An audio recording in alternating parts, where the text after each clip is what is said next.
नमस्कार दोस्तों, आज की इस वीडियो में हम आपके लिए पितृपक्ष की पुरानी कथा लेकर आए हैं। कथा के अनुसार जोगे तथा भोगे दो भाई थे। दोनों अलग अलग रहते थे। जोगे धनी था और भोगे निर्धन। दोनों में परस्पर बड़ा प्रेम था। जोगे की पत्नी को धन का अभिमान था, किंतु भोगे की पत्नी बड़ी सरल हृदय थी। पितृपक्ष आने पर जोगे की पत्नी ने उससे पितरों का श्राद्ध करने के लिए कहा, तो जोगे ने इसे व्यर्थ का कार्य समझकर टालने की चेष्टा करने लगा। किंतु उसकी पत्नी समझती थी कि यदि ऐसा नहीं करेंगे तो लोग बातें बनाएंगे। फिर उसे अपने मायके वालों को दावत पर बुलाने और अपनी शान दिखाने का यह उचित अवसर लगा। अतः वह बोली, आप शायद मेरी परेशानी की वजह से ऐसा कह रहे हैं, किंतु इसमें मुझे कोई परेशानी नहीं होगी। मैं भोगे की पत्नी को बुला लूंगी, दोनों मिलकर सारा काम कर लेंगी।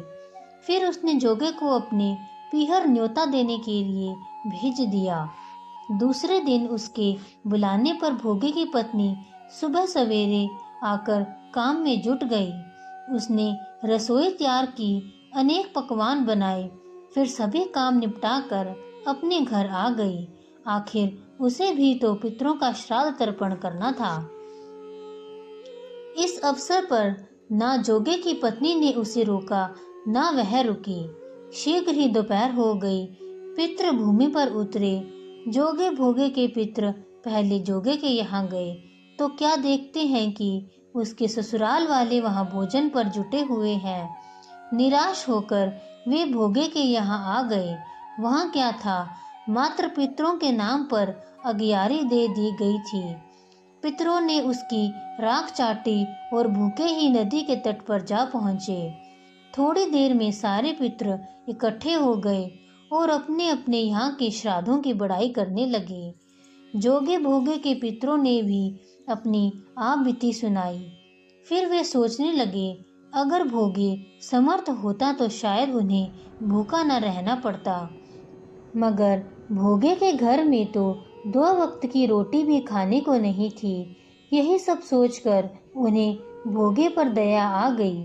अचानक वे नाच नाच कर गाने लगे, भोगे के घर धन हो जाए, भोगे के घर धन हो जाए।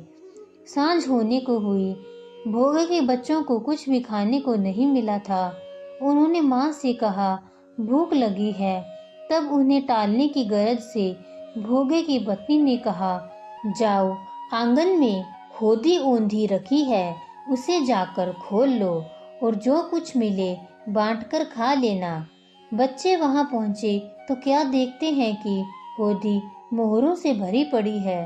वे दौड़े दौड़े माँ के पास पहुंचे और उसे सारी बातें बताई।